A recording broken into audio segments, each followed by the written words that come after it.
성경 봉독하겠습니다.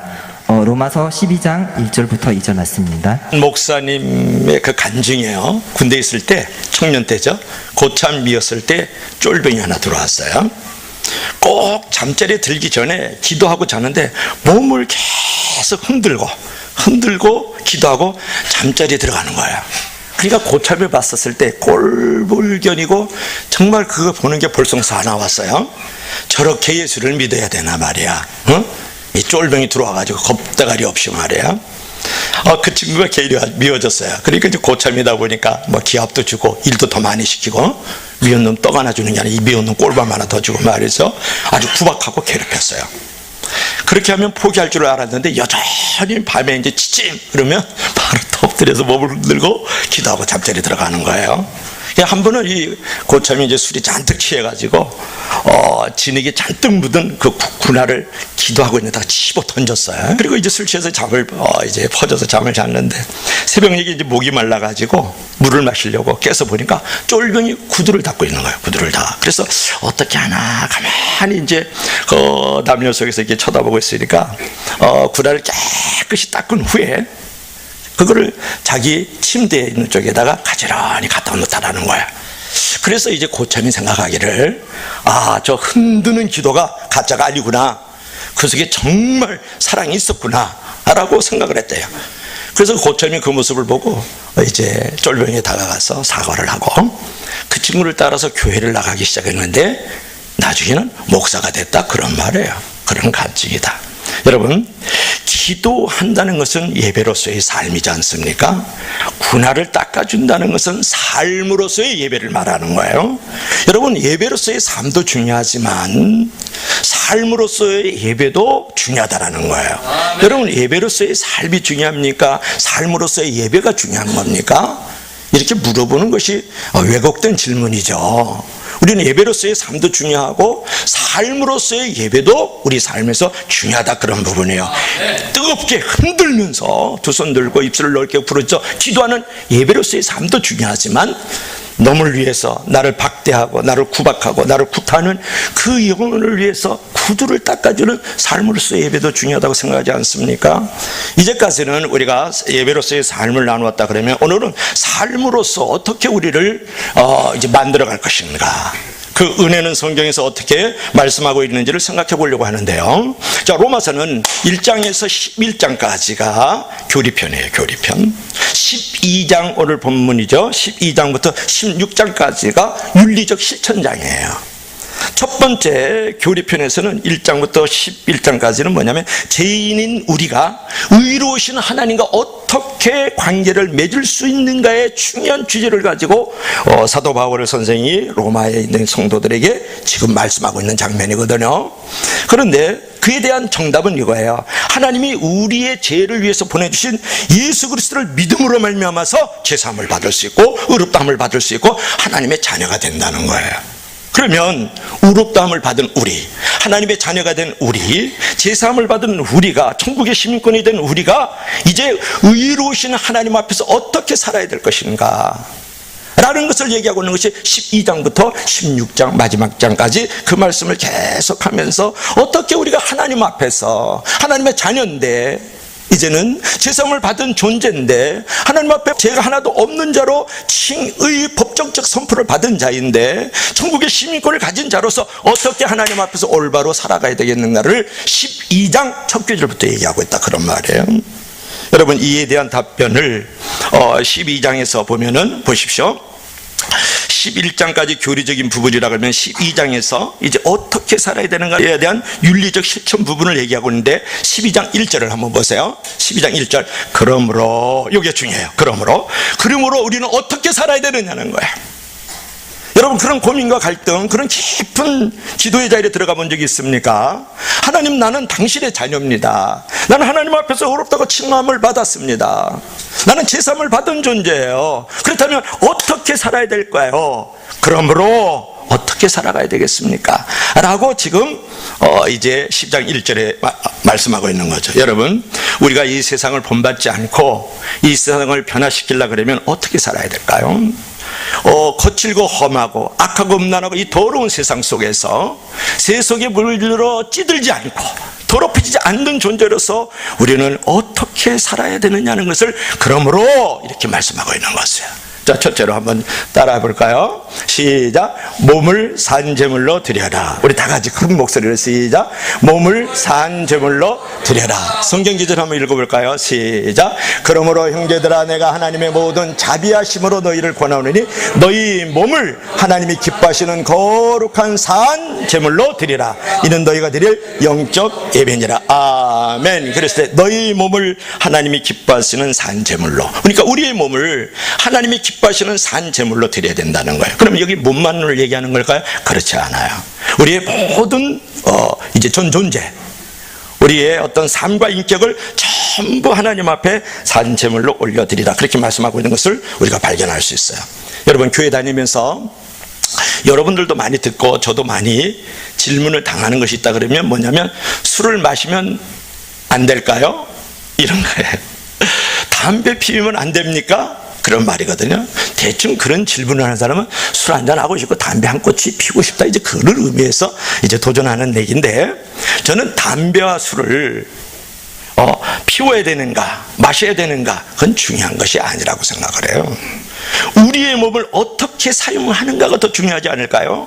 우리의 몸이 어떻게 사용되어야 하나님께 영광이 될 수 있는가에 우리가 초점을 맞추는 것이 더 본질적이라고 생각해요. 그게 더 내용이지 않겠습니까? 여러분의 몸을 어떻게 사용하고 있느냐고 묻고 싶은 거죠. 여러분, 나의 입술을 통해서 외로운 이들을 위로하고 있나요? 나의 이 손이 연약한 사람들의 손을, 그 어둠과 아픔 가운데 있는 손을 붙들어주고 있느냐고 묻고 싶은 것이죠. 나의 발이 지옥 가는 영혼들을 향하여 쫓아가서 복음을 전하는 아름다운 발인가, 그것을 여러분에게 묻고 싶은 거예요. 내가 어떻게 사용하는가에 따라서 우리의 몸은 의의 도구도 될 수가 있고 불의의 도구도 될 수 있고 하나님의 성전도 될 수 있고 사단의 소굴도 될 수 있단 말이에요.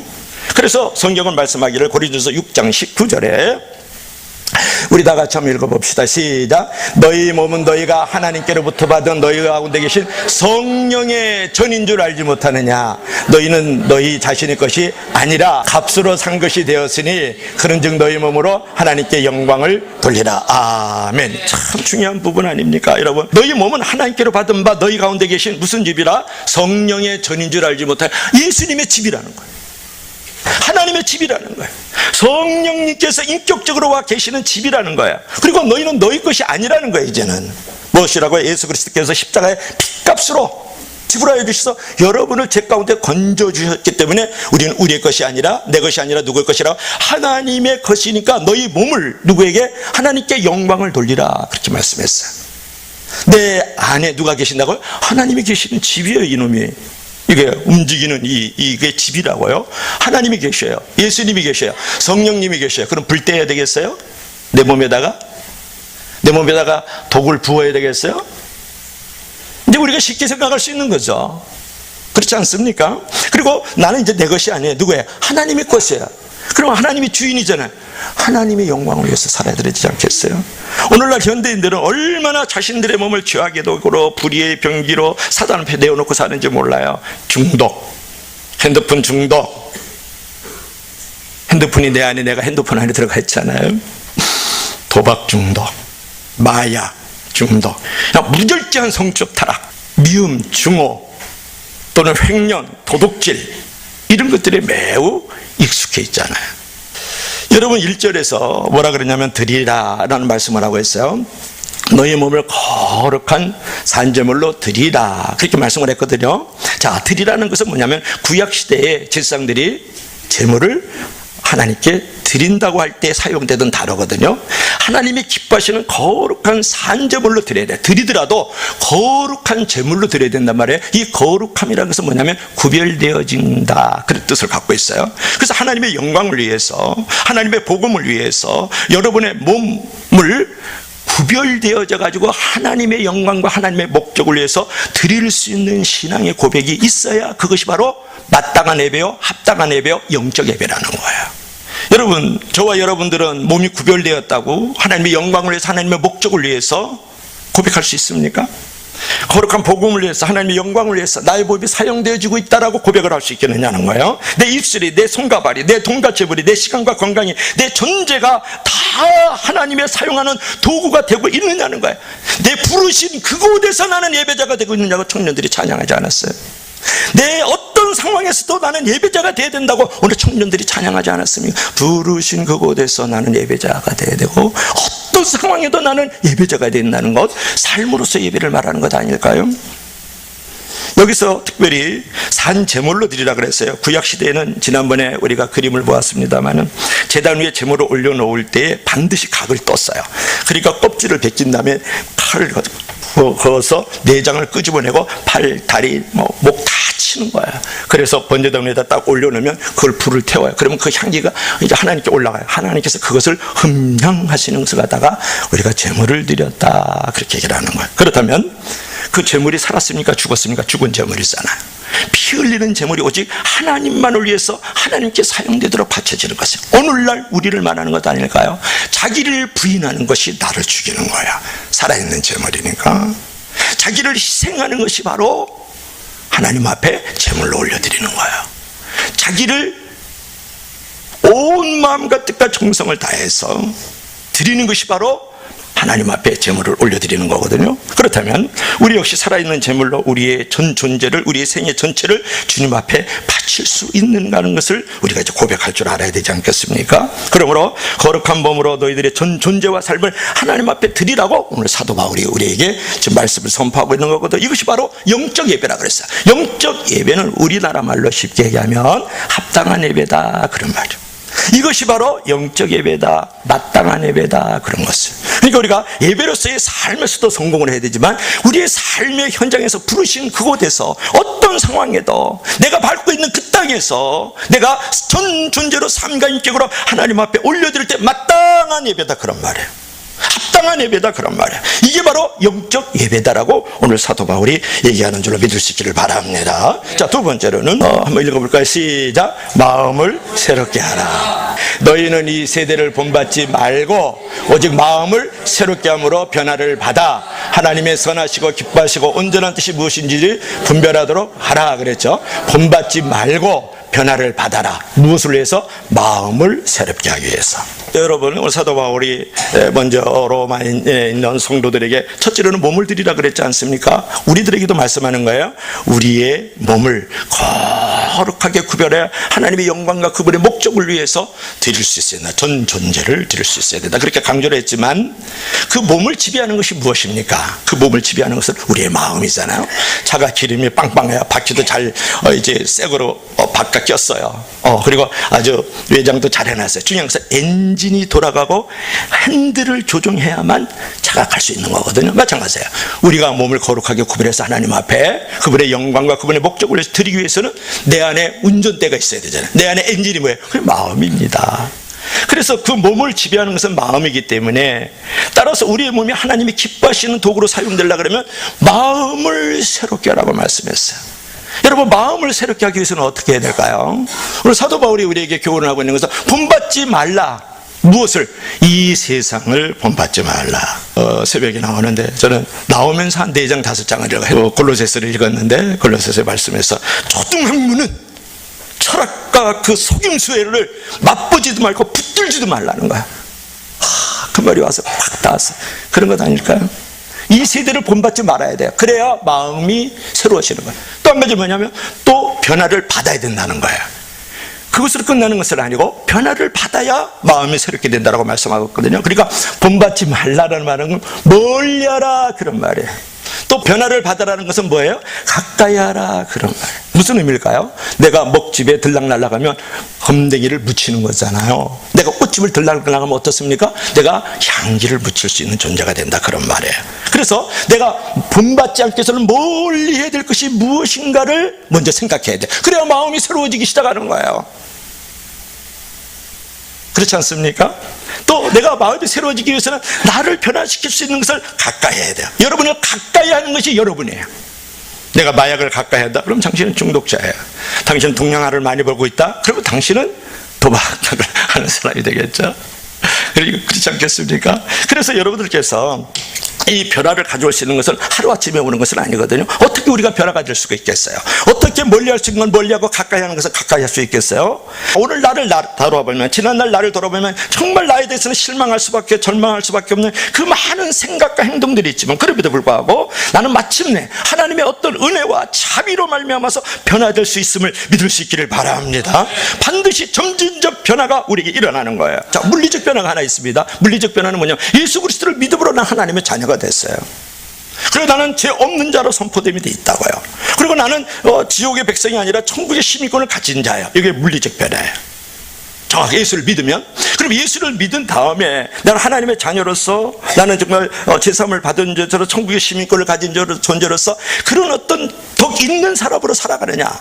장만덕 목사처럼 만인에게 덕을 베풀라고 베풀장 1만만 큰 덕이잖아요. 제가 그렇게 살아갈 수 있어요. 노후 살아갈 수가 없어요. 그 성화된 존재로서 그리스도의 성품과 그 덕을 완전하게 만들어갈 수 있는 존재는 안 돼요. 그걸 갖다가 화학적 변화라 그래요.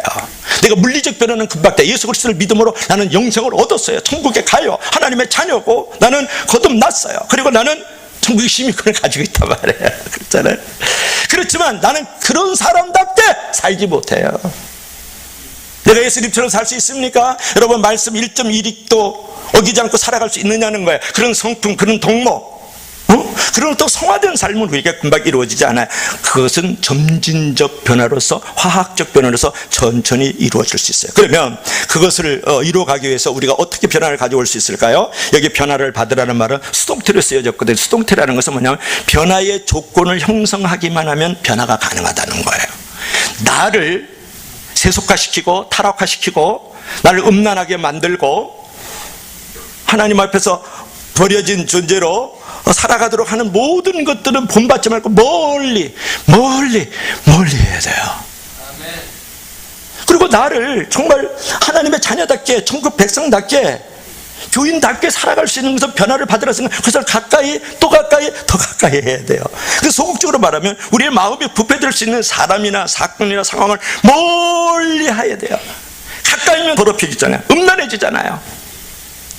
그렇지 않습니까? 어둠 가운데 처할 수밖에 없죠. 적극적으로 말하면 마음의 신앙과 순결을 가져올 수 있는 친구들을 많이 사귀어야 돼요. 기도해야 돼요. 말씀해야 돼요. 찬양을 드릴 수 있는 환경을 만들어가면은 하나님 앞에 변화를 받을 수 있는 줄로 믿을 수 있기를 바랍니다. 그래서 하나님 앞에서 온전히 내가 드릴 수 있기 위해서는 버릴 줄 알아야 된다. 따라해보세요. 버릴 줄 아는 사람이 드릴 줄 안다. 다시 한번. 버리는 신앙, 드리는 신앙 다 중요하다. 근데 어떤 사람은 하나님 앞에 드리기만 해. 주일 성수로 몸을 드리고 11조로 돈을 드리고 그대가 가르치기도 하고 쓸고 닦고 해서 몸은 드리는데 내가 버려야 될 것, 멀리할 것은 절대 안 버리고 있어. 여전히 술 취함과 방탕함에 빠지고 악하고 음란하고 거짓되고 불의하고 말이죠. 저급한 문화에 돈 몇 푼 주면 그 빠져드는 그런 저급한 문화에 가서 살아요. 그러면 계속 그것이 악순환에서 나를 중독자로 만들고 마음과 몸을 병들고 찌들게 만들고 그 잘못된 그 자아상으로 말미암아서 잘못된 자아상을 갖고 있는 사람 잘못된 길과 잘못된 생각을 하게 만드는 거예요. 그 저급한 문화가, 그걸 여러분과 제가 잘 알고 있잖아요. 조금 고급한 문화로 들어가면 깊이 책에 빠져요. 어떤 사람은 스포츠에 빠져요. 어떤 사람은 드라마에 빠져요. 어떤 사람은 영화에 빠져요. 어떤 사람은 여행을 가요. 깊은 사색에 빠져요. 그렇다고 해서 여러분, 내가 변화를 받을 수 있을까요? 너 그렇지 않아요. 그렇지 않는다. 그런 저급한 문화, 우리가 인본주의적인 어떤 고급적인 문화 속에서 있다고 해서 우리가 인간이 절대 변화되지 않습니다. 그러면 어떻게 되겠습니까? 우리는 이제 말씀과 기도로 변화가 일어나고 거룩해지는 것을 믿을 수 있기를 바랍니다. 이게 사도 바울이 디모데전서 4장 5절에 하나님의 말씀과 기도로 거룩하여 지민이라, 식물로 거룩해지는 것이 아니라 하나님의 말씀과 기도로 거룩해진다고, 또 말씀을 가까이고 기도에 힘쓰라고 사도 바울이 우리 디모데에게 교훈했던 것을 우리가 생각해 볼 필요가 있어요. 디모데전서 4장 7절 하반절 말씀을 보면 오직 경건에 이르기를 힘쓰라. 경건에 이르기를 힘쓰고 연습해라는 거예요. 애기를 낳듯이. 그러지 않는 한 인간은 세상을 본받아 살아가요. 그래서 타락하게 되고 결국은 그 부패된 심령 속에서 스스로의 재앙과 흉보를 만들어가는 거예요. 그러나 내가 연습을 해야 되잖아요. 제가 이제 색소폰을 부르는데 한 2년, 이제 3년이 돼가잖아. 이제 삑사리가 안 나요. 삑사리가 그거 불기가 얼마나 힘든지 몰라요. 색소폰의 첫째 위에 있는 거 다 내보낸다. 호흡을 불거든요. 그리고 이제 노래를 부르면 아주 내 마음이 이제 매우 리드미컬해서 아주 유연성이 있어요. 유연해져요. 저는 색소폰이 뭐 잘 불고 못 불고가 중요한 게 아니에요. 나의 내면을 훅훅 내버릴 수 있다는 것, 쌓인 쓰레기 같은 것, 더러운 것들, 그 다음에 스트레스를 다 쏟아볼 수 있어요. 그러면서 노래를 부르면 참 마음이 부드러워져요. 유들유들해져요. 우리 노래의 조상 유발이잖아요. 그때 연습을 많이 하다 보니까 어떤 곡이든지 이제는 이제 소화를 다 시켜나갈 수 있는 거 연습해야 돼요. 여러분, 하루아침에 내가 만들어지는 게 아니에요.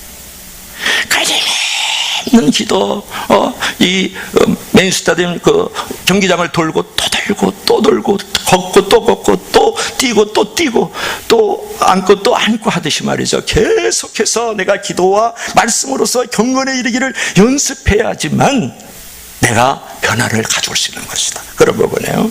우리 다 같이 한번 읽어볼까요? 시작. 망령되고 허탄한 신화를 버리고 경건에 이르도록 내 자신을 버리고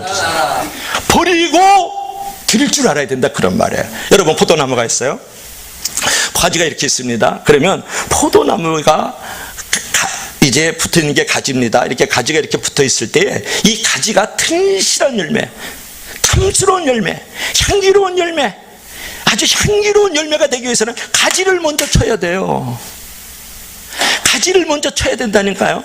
그러고 나서 남아있는 가지들에게 수액이 전부 공급될 때 아주 튼실한 열매가 되면서 맛있는 향기도 내고 알도 토실토실하게 아주 크게 가볍게 쓰임받는 거예요, 그 열매가. 그러니까 포도나무의 열매를 잘 맺는 삶을 가져오기 위해서는 당신의 가지를 먼저 치십시오. 당신이 버릴 걸 반드시 버릴 줄 알아야 된다, 그런 말이에요. 가지를 치지 않고 그냥 놔둬서 여기서 열매를 맺기를 원한다. 당신의 열매는 쓸 수 없는 열매로 만들어지는 것이다. 무엇을 버려야 되겠습니까? 어떤 부분에 가지를 쳐야 되겠습니까? 그래야만 여러분의 마음이 새롭게 되어지면서 내가 하나님 앞에 거룩한 산제물을 올려드릴 수 있는 거예요. 그래서 내가 열매 맺는 삶이 되기 위해서는, 하나님 앞에 거룩한 산제물을 올려드리는 영광의 삶, 목적 있는 삶이 되기 위해서는 당신이 먼저 버리십시오. 아멘. 당신이 먼저 삶의 가지치기를 먼저 하십시오. 그리고 붙어있길 바랍니다. 기도로 붙어있길 바랍니다. 아멘. 말씀으로 붙어있길 바랍니다. 아멘. 믿음으로 붙어있길 바랍니다. 순종으로 붙어있길 바랍니다. 예배에 붙어있길 바랍니다. 그럴 때 나의 삶의 열매가 맺혀지는 것이에요. 그리고 하나님 앞에 거룩한 산제물로 올려드릴 수 있다. 성전들을 밟지 않기를 원한다. 내가 너희들 얼굴을 보기 싫어. 너희 손에 피 묻은 것을 가지고 나에게 뭘 달라고 하지 마라. 성전문을 들어오지 말라고 이사야가 이스라엘 백성들에게 통하는 것들도 기억해야 되지 않겠습니까? 그러면 내가 붙어있는 건 뭐예요? 내가 이제 드릴 수 있는 건 뭐예요? 기도와 말씀, 예배, 순종, 이런 것들 아니겠어요? 성령의 인도함. 그 경건의 자리에 끊임없이 연습한다는 건 뭐예요? 붙어있다, 그런 말이에요. 끊임없이 연습한다는 건 뭐예요? 드리고 있다, 그런 말이에요. 믿으면 다 같이 아멘 합시다. 아멘. 여러분, 복된 삶을 사는 사람, 자녀가 잘 되는 사람, 영향력을 끼치는 사람, 일반적으로 영혼과 마음과 육신이 건강한 사람들을 보면 틀림없이 한 가지가 있는데, 그것은 바로 기도와 말씀으로 예배 가운데 경건의 삶을 살아가고 있다는 거예요. 경건은 범사에 유익하고 현재와 미래를 축복하고 하늘나라의 상급과 멸류관까지 갖다 주는 것을, 여러분, 이것을 우리가 가져야 되지 않겠어요? 이것에 붙어 있어야 되지 않겠어요? 무의미하게 만들고 고독하게 만드는 모든 상황에서 벗어나서 좋은 말씀을 늘 가까이 하고 기도하고 찬양의 삶을 살아야 되지 않겠습니까? 날마다 순간마다 늘 말씀과 기도를 가까이 하는 삶이 나의 훗날에 거룩한 제물로 열매 있는 삶으로 하나님 앞에 올려드릴 수 있는 줄로 믿을 수 있기를 바랍니다. 아멘. 자, 마지막으로 다 같이 시작. 하나님의 뜻을 분별하라. 자, 한 번 더 읽읍시다. 시작. 너희는 이 세대를 본받지 말고 오직 마음을 새롭게 함으로 변화를 받아 하나님의 선하시고 기뻐하시고 온전한 뜻이 무엇인지 분별하라. 다 같이 믿으시면 아멘. 자, 내가 마음이 새롭게 되었습니다. 그래서 거룩하게 구별된 몸을 가졌어요. 그러면 여기서 끝이 나는 걸까요? 아니에요. 하나님의 뜻만 분별하는 게 아니고 하나님의 뜻을 분별한 다음에는 어떤 어떤 삶을 살아야 하는가를 우리가 3절 이하에 말씀하고 있다는 거예요. 자, 여러분 가정에서, 교회에서, 사회에서 구체적인 삶의 자리에서 내가 어떤 삶을 살아야 될 것인가. 나는 마음을 새롭게 함으로써 이제 거룩하게 산제물로 몸을 구별하여 하나님의 영광과 그분의 목적을 위해서 살아드려야 되겠는데, 그럴 때 우리에게 찾아와야 될 부분은 뭐냐면 그 뜻을 분별할 뿐만 아니라 그 뜻을 가지고 삶의 자리에 살아드려야 된다는 것이 중요한 거예요. 자, 오늘 5절 보십시오. 자, 12장 5절 보세요. 12장 5절 성경을 봐야 됩니다. 이제 성경 기절이 없기 때문에. 자, 한번 볼까요? 여기서도 나오는데, 서로 지체가 되라. 자, 5절은 요약하면 서로 지체가 되라는 거. 그래서 뭐냐면 서로가 서로를 필요한 존재로 서라. 이것이 하나님의 뜻이라는 거예요. 이게 바로 삶으로서 예배라는 거예요. 자, 두 번째로 9절인데, 참된 사랑은 무엇을 미워하는 것? 악을 미워하는 것이다. 여러분, 악을 용납하지 않고 내가 선에 속해 있는 것이 삶으로서 예배다, 그런 말이에요. 자, 10절 한번 보겠습니다. 10절 시작. 형제를 존경하라. 여러분, 존경한다라는 것은 뭐냐면 영원히 함께할 나의 형제들의 형제의식을 가져줘야 된다, 그런 말이에요. 그 다음에 13절에 보면 뭐라 그랬습니까? 13절 우리 다 같이 한번 읽어볼까요? 시작. 성도들의 쓸 것을 공부하며 손대접하기를 힘쓰라 그랬어요. 여러분, 13절 같은 경우는 뭐냐면 사랑이라는 것은 명사가 아니잖아요. 동사여야 돼요. 그러니까 성도와 이웃들의 필요를 구체적으로 채워줄 뿐만 아니라 그것이 삶으로서 예배잖아요. 그리고 그 다음에 뭐라 그랬어요? 손 대접하기를 힘쓰라 그랬어요. 손이라는 것은 이방이네요. 교회 바깥에 있는 사람들도 대접하기를 힘쓰라. 그러니까 우리가 교회 안뿐만 아니라 교회 바깥에 있는 사람들과도 고통과 아픔을 서로 분담할 줄 아는, 서로 어깨 동물 줄 알고 그 손을 가지고 앞에서 끌어주기도 하고 뒤에서 밀어주기도 하는 그런 삶이 될 때 예배로서의 삶에서 삶으로서의 예배의 자리로 갈 수 있다는 거예요. 14절 보세요. 14절은 뭐냐 그러면 박해하는 자를 축복하라. 나를 적대시하는 자에게 하나님의 사랑을 나타내라는 거예요. 여러분, 진짜 신앙의 고백은 어디서 나타나는지 압니까? 진짜 하나님의 사람은 어디서 나타나는 거예요? 진짜 하나님의 증인이 되는 것은 뭐예요? 구두를 집어 던졌는데 그 구두를 싹 밤새도록 예쁘게 닦아가지고 그 고참의 머리맡에 딱 갖다 놓는 게 그게 하나님의 사람이잖아요. 그게 하나님의 증인이죠. 예수 믿는 게 그게 증표잖아요. 그래서 여러분들이 핍박하는 자가 있어요. 나를 여러 가지로 관계로 핍박하는 사람, 어떤 사람이 회사 가기 싫대요. 올라가서 사표 쓰고 내려오고 싶다는 거예요. 그 갑질하는 그 인간 때문에, 그런 구조 때문에 서로 밟고 그냥 끌어당기는 이 바닥개 같은 이런 모임 속에 도저히 못 있겠대요. 가다 보면 그냥 또 내 새끼들이 있지, 내 마누라 있지, 또 내일이도 또 뭐 해야지. 그러니까 그냥 어쩔 수 없이 그냥 억울하고 분통 터져도 혈압 높아져도 그냥 있는 거예요. 무릎 꿇고 있는 거예요. 여러분, 그건 소극적인 거죠. 적극적으로 뭐라 그랬어요? 너를, 원수를, 이제 박해하는 자를 축복하라는 거야. 그 다음에 15절 보니까 함께 울고 웃으라. 공동체적 삶의 유대감을 말하거든요. 고통과 아픔을 나누라. 15절에 함께 울고 웃을 줄 알아야 돼요. 웃고 있으면 왜 웃느냐 그러고, 울고 있으면 왜 웃지 않느냐 그러고, 이렇게 따지 마라.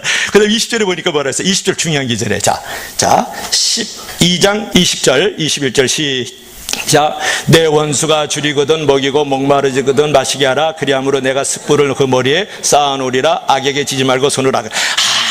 이 절은 이 성경 2절에서의 우리의 윤리적 실천장에서 백미예요, 백미. 내 원수가 줄이거든 먹이고 내 원수가 목마르거든 마시게 하고 그리함으로 내가 숯불을 그 머리에 쌓아놓도록 해라. 여러분, 내로남불 신앙이 있어요. 내로남불 신앙. 내가 하면 로맨스야, 네가 하면 불륜이야. 아주 그냥 이게 내로남불이잖아요. 그래서 정치들이 많이 쓰는 건데, 내가 예수 믿다가 승진해서 그러면 남이 승진하면 저 친구 되게 아부 많이 했구만, 저 양반 저가 아침에 갖고 승진했다 이게. 근데 내가 승진하잖아. 나는 능력과 지혜가 있어서 했어. 이게 내로남불 신앙이죠. 또 어떤 사람은 새벽기도 남이 하면 아이고 죽었어. 기도라는 것은 숨 쉬는 건데 새벽기도 안 나오니까 완전히 영적으로 게으르고 죽었구만. 근데 내가 새벽기도 안 나오면 나는 원체 바쁘고 피곤한 사람이야. 잘 나가서. 그게 내로남불 신앙이지. 어떤 사람이 비판한다. 남이 비판하면 저 사단의 도구다. 어떻게 저렇게 정죄하고 비판하는 거래. 내가 비판하잖아. 그럼 난 정의의 사도야. 예배를 안 드려. 하나님은 예배하는 자를 찾는데 신앙이 완전히 다 죽었구만. 너는 이제 하나님한테 혼난다. 그리고 내가 예배를 안 드리잖아. 하나님은 어디나 계셔. 나 하나님 어디 계신다? 내로남불. 어떤 사람은 이제 큰 집을 큰 집을 가시면 남이 큰 집에 이제 이사 들어갔다 그러면, 이야, 예수님은 머리 들 것도 없고 여우도 그렇고 참새도 둥지 틀고 사니 어떻게 그렇게 큰 집에 이사 가냐고. 아우, 저는 아주 신앙이 그렇다고. 근데 내가 이제 큰 집으로 가잖아. 야, 할렐루야, 야베스의 축복이 나에게 임했도다. 나의 징을 넓히시는 그 축복을 받아서 내가 이른다. 또 그게 무슨 신부나? 내로신부. 어떤 날 헌금 조금 해. 그러면 하나님이 그냥 그렇게 이렇게 저렇게 인색하다고 하면서 막 이렇게 정죄해요. 내가 조금 드리자. 난 가부에 두렵더니 헌금이다. 또 이른다. 마지막으로 뭐야? 잠을 자. 꼭 예배 오면 한두 사람 피곤하니까 잠자자. 하나님, 그러면 잠을 자면 안질에 죽었구만. 시험에 들겠구만. 예수님께서 깨어있으라 그랬는데 거 봐. 잠자니 너는 시험 들어. 이래. 내가 잠자잖아. 하나님이 사랑하는 자에게 잠을 주시는다다. 이른다. 또 요게 내로남불이야. 내로. 성경에서 뭐라 그랬어요? 또 많은 얘기들을 이제 5절부터 해서 20절까지 21절까지 우리 사도 바울이 우리에게 교훈을 하고 있지만, 중요한 것은 뭐냐면 원수가 배고프든 먹이우라는 거야. 여러분, 그래, 잘됐다. 너는 좀 너는 좀 굶어봐야 돼. 너는 인간이 너 그래 고쳐진다. 목마르잖아. 그럼 너 속이 좀 타봐야 돼. 이렇게 하지 말라는 거야. 이건 예수 믿는 사람들이 하는 거야. 이건 조폭이 하는 거고, 이 세상의 굴레에 빠져 있어서 이렇게 살아가는 그런 사람들이 하는 말이 있잖아요. 여러분, 뭐라 그랬어요? 내 원수가 줄이거든 먹이고 목마르거든 마시오라. 그리함으로 내가 숯불을 그 머리 위에 쌓으라. 여기서 숯불이 나오잖아요. 이거 잘 모르시는 분들이 많아요. 숯불을 그 머리에 쌓아놓으리라. 그러니까 야, 숯불을 머리에 쌓아놓으면 어떻게 되는 거야? 원수가 이제 먹이고 그 다음에 마시게 한 다음에 숯불을 올려놓고 아주 그냥 완전히 지지고 볶고 해가지고 인간이 아니라 완전히 그냥 원수를 그때 갚는가 보나, 이렇게 생각했지. 뭐냐 그러면, 한국 사람들은 유대인들과 이제 문화 배경이 흡사한 점이 많이 있는데, 이제 추운 날씨가 되면 화로의 숯불이 너무 귀하잖아요. 그때 우리는 어렸을 때 밤도 구워 먹었던 기억이 나고, 우리 어머니께서 그 인두를 거기다가 화로불에다 해가지고 이 옷고름을 이렇게 달했던 기억이 나요. 그게 우리 집에 이사 올 때 계속 있었거든요. 그러니까 숯불이 매우 귀하다 그런 말이에요. 특별히 추운 날씨는 더 하지 않습니까? 근데 날씨가 이제 추워지면 이웃에 숯불을 빌리러 갈 수가 있어요. 그 유대인들도 그렇고 우리나라도 그랬었거든요. 그때 비록 내가 여유가 없고 더욱시 소중한 숯불이지만 이웃이 숯불을 빌려면 그 비를 빌려준다는 거예요. 그 불을 빌려주는 거예요. 그러면 그 이웃은 머리에다가 이 숯불을 이고 가는 거예요. 그게 원수의 배고프면 먹여주는 거잖아요. 원수가 목마르면 어떻게 하는가? 마시게 해주는 거예요. 숯불을 주는 건 뭐예요? 그렇게 춥고 헐벗고 정말 외롭고 그 어두운 자리에 내가 따뜻함을 주는 거 아니에요? 보살핌을 주는 거 아니에요? 여러분, 이런 게 삶으로서의 예배예요. 예배로서의 정말 삶을 내가 성공하면 정말 삶으로서의 예배도 성공할 수가 있어요. 여러분, 이웃이 필요라는 거예요. 그 이웃이 비록 나를 학대하고 괴롭히던 이웃이라 할지라도 그가 정말 필요할 때 그 필요를 채우는 것이 예수의 사람이잖아요. 그리스도의 향기가 거기 있잖아요. 예수님의 편지가 거기 있잖아요. 천국의 시민권을 가진, 우리는 영주권을 두 개를 가져야 돼. 하나는 땅에서의 대한민국의 영주권을 가지고, 하나는 저 천국의 영주권을 가졌잖아요. 대한민국 영주권밖에 갖고 있지 않는 사람에게 천국의 영주권을 보여줄 수 있는 것은 뭐냐? 그들이 목마를 때 먹이고, 배고플 때 먹이고, 옷이 없을 때 입혀지고, 오리를 가라면 십지를 가고, 왼밤 되면 오른밤째 돌려재는 거예요. 예수미의 예수쟁이가 어떤 게 예수쟁이에요? 여러분, 오늘 청년부 헌신 예배지 않습니까? 난 청년 요셉이 너무 부러워요. 그런 청년 요셉이 못됐다는 게 안타까워요. 제가 신앙의 첫째적 고백입니다. 요셉은 17살 때에서부터 이제 13년 후에 국무총리가 되지 않습니까? 그는 어렸을 때부터 엄청난 트라우마를 가지고 있었어요. 낳자마자 엄마가 죽는 거예요, 라헬. 여러분, 엄마가 낳자마자 죽었어. 그거보다 큰 상처 있어요. 그리고 이제 형님들에게 17살 청년이 됐었을 때 가다 먹을 거 있다 도시락 싸가지고 형님한테 갔는데, 형님들이, 이거 막내 동생이잖아요, 밑에서 두 번째니까, 그 10명 형님들이 야야야야야야 쟤 온다, 저 아버지가 쟤를 특별히 또 좋아하는 것 같아. 그래가지고 마른 웅덩이에 던져요. 근데 거기 쟤네들은 거기서 삼겹살 파티하고 했어요. 축제를 벌이고 있다니까요. 그랬을 때 그 궁둥이에, 그 마른 웅덩이에 빠졌어요. 그랬을 때 형님 나 살려주세요 요요요요요요요, 그 소리가 계속 들려오는 거예요. 웅덩이에서는. 그랬을 때 그 왱왱왱 거렸던 그 쓴뿌리 얼마나 힘들었겠어요. 그리고 그들이 팔아먹는다 이제는. 팔아먹고 지네들은 이제 삼겹살 구워 먹으러 또 가는 거잖아요. 그랬는데 보디발 장군 집에 갔더니 나는 이제 동침하자고 꼬이잖아요. 한 번만 자주실 수가 없어요. 막 이렇게 나오는 거예요. 나 같으면 넘어가요. 왜냐하면 보디발 장군이 아니니까 돈도 많이 줄 거고 옷도 사줄 거고 막 그냥 여행도 보내주고 막 이럴 거 아니라. 그래서 겉옷을 쫙 해서 그냥 샥 집어 던지고 던지잖아요. 던질 때 무슨 옷 입은지 알아요? 그리스도의 옷을 입는 거예요. 던지면서 확 뛰쳐나면서 억울한 누명을 써요. 그 누명을 쓸 때 얼마나 또 트라우마에 의해 아픔과 고통이냐. 또 어디 가냐, 감옥에 들어갔다. 감옥에 이렇게 또 굽는 관원장, 또 술 맡은 관원, 이게 다 왕 옆에 있는 측근들이에요. 청와대에서 근무하는 사람들이거든. 꿈에서 해줬다, 던져줄게 이랬는데 안 건져진다. 그러니까 감옥 속에서의 신음과 그 고통이 또 얼마나 많았겠냐. 그런데 어느 날 이제 드디어 이제 국무총리 자리까지 올라가죠. 30살에 국무총리가 돼요. 그 성경의 구약의 개념에서 30살부터 공적 행동을 할 수 있도록 되어 있거든요. 그때 했는데, 그때 형님들이 저기 쌀이 떨어져서 죽게 생겼으니까 쌀 구하러 와요. 식량 구하러. 나 같으면 그 애굽 땅에 들어왔다는 소식이 듣자마자 그냥 이 군사들을 이끌고 가가지고 막 요즘 말로 하면 대포 가져가고 그냥 칼 가져가고 그냥 막 원자탄 핵무기 다 갖고 한 방에 날려버려. 저 같으면 정말 그래요. 근데 이제 들어오는데 그걸 안고 막 울잖아요. 울면서 하나님이 합력해서 선을 이셨어요. 형님 우리 잘 살아보자. 이 고센 땅은 말이야 어머니 자궁 같은 데인데 얼마나 기름지고 풍성한 땅인지 몰라. 거기서 살아. 그래가지고 이스라엘의 민족을 거기서 만들어가요. 그리고 거기에 또 그가 이제 나라도 건져요. 이집트도 건져라고 이스라엘 백성들도 건져만 만들어가는 거예요. 그리고 애굽의 총 살림을 꾸려가는 총리 역할을 갖는 거예요.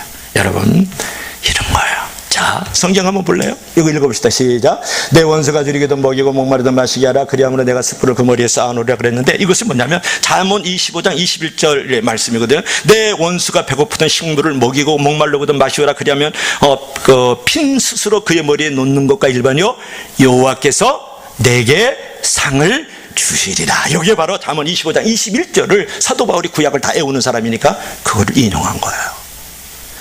내게 상을 주시리라. 땅에서 안 주면 하늘에서 받으면 되는 거예요. 땅에서 승부 걸지 마세요. 오늘 하늘에서 승부를 거는 사람이거든요. 원수를 먹이세요. 원수를 마시게 하세요. 원수에게 속옷까지 주세요. 원수가 하다면 심리도 가라고요. 뺨도 돌려대라고요. 그러면 마지막 상은 우리에게 오는 줄로 믿을 수 있기를 바랍니다. 그게 사람 사는 거잖아. 예수 안 믿어도 그렇게 살아야 될 존재의 이유와 가치가 거기 있지 않습니까? 어떻게 살아야 되겠어요? 이게 삶으로서 예배가 우리가 이루어지는 것이라고 생각하지 않습니까? 여러분에게 질문을 드리겠어요.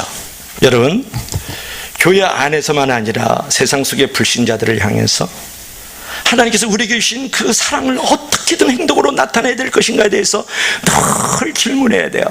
예수님께서 원하시는 그 삶, 우리 하나님께서 원하시는 그 뜻은 뭐냐면 세상에서 도피하는 것이 아니라 세상 속에서 보내져 가지고 세상을 개혁하라는 거예요. 변화를 시킬 수 있는 통로가 되라는, 그릇이 되라는 거예요. 세상에서 도망하는, 세상 속에 또 들어가서 세속화되라는 것이 아니고 세상에서 보내진 존재로 예배자로 살아달라는 거예요. 이게 오늘 사도 바울이 우리에게 하는 하나님의 선하시고 기뻐하시고 온전한 뜻이 무엇인지를 분별하라는 거야. 분별하라. 우리가 분별하면서 살아야 되지 않겠어요?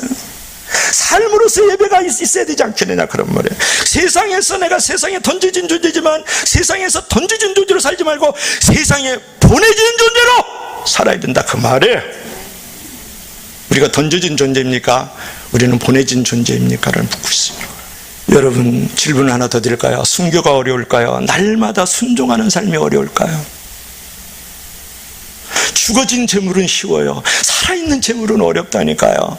살아있는 재물로, 산 재물로 하나님께 올려드리라는 거예요. 순교는 순간적으로 많이 아픔이 있을지만 내가 목이 잘리든 화살에 맞든 돌에 맞든 물속에 던져지든 그거는 순간적이지만 날마다의 삶 속에서 내가 살아있는 제물로서 자기를 부인하고 자기를 희생하고 자기 마음을 다해서 살아가는 순교적 삶이라는 건 너무 어려운 거예요.